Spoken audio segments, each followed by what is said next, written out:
आषाढी एकादशी झाली की पुढले 4 महिने सणावारांची अगदी रेलचेल असते.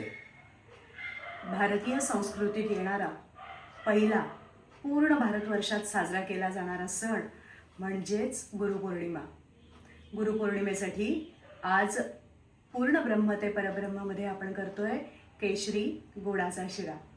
अगदी साधी सोपी रेसिपी आहे, पण श्रद्धा, प्रेम आणि समर्पण यांनी ही रेसिपीची गोडी अवीट होणार आहे हे नक्की. चला सुरू करूया.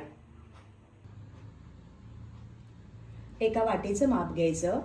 1 वाटी रवा, 1 वाटी साखर, थोडेसे बदाम आणि काजू, 1 मोठं केळं सोलून आणि तुकडे करून, अर्धी वाटी तूप, केशर, वेलची पावडर, त्याच वाटीने मोजून दुप्पट आपल्याला दूध घ्यायचं आहे आणि नंतर घालायचं आहे आपल्याला केशर वेलची सिरप.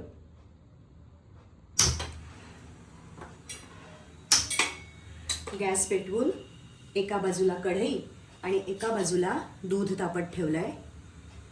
जेवढं तूप घेतलं होतं त्यातलं फक्त 1च चमचा तूप आपल्याला उरवायचं आहे, बाकी सगळं तूप घालायचं आहे.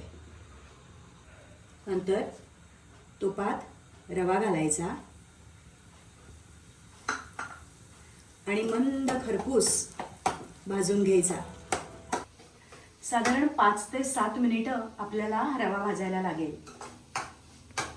तिला ज्ञानरूपी वसा आम्ही चालवू हा पुढे वारसा, आम्ही चालवू हा पुढे वारसा.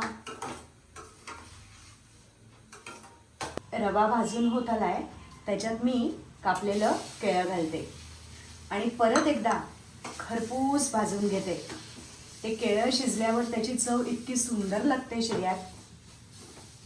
मंद आचेवर आता रवाही छान परतला गेलाय आणि त्याच्याबरोबर केळं सुद्धा मस्त परतलं गेलं बरं का. रवा आणि केळं मस्त फुललंय.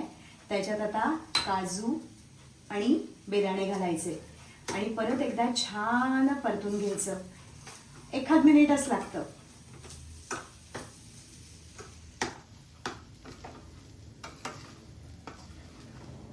फ्रूट्स, केळं छान परतून झालंय. एकीकडे दुसऱ्या गॅसवर आपलं दूधही छान उकळलंय, ते घालूया. गॅस बारीकच ठेवूया बरं का, नाहीतर रटारटा ते अंगावर उडतं आणि भाजू शकतं. सुंदर वास येतोय, सुगंध येतोय. आता वेळ आहे साखर घालायची. ढवळून आता त्याच्यावर झाकण ठेवू अगदी 2-3 मिनिटांकरता. मस्त दमदमीत वाफ आली आहे. परत एकदा आपण शिरा छान ढवळून घेऊ. सुंदर झालेला आहे शिरा.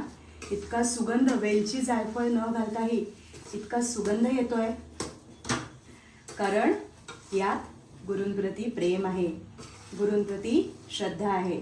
त्यामुळे नक्कीच या शिऱ्याची गोडी, या नैवेद्याची गोडी शतपटीने वाढणार आहे.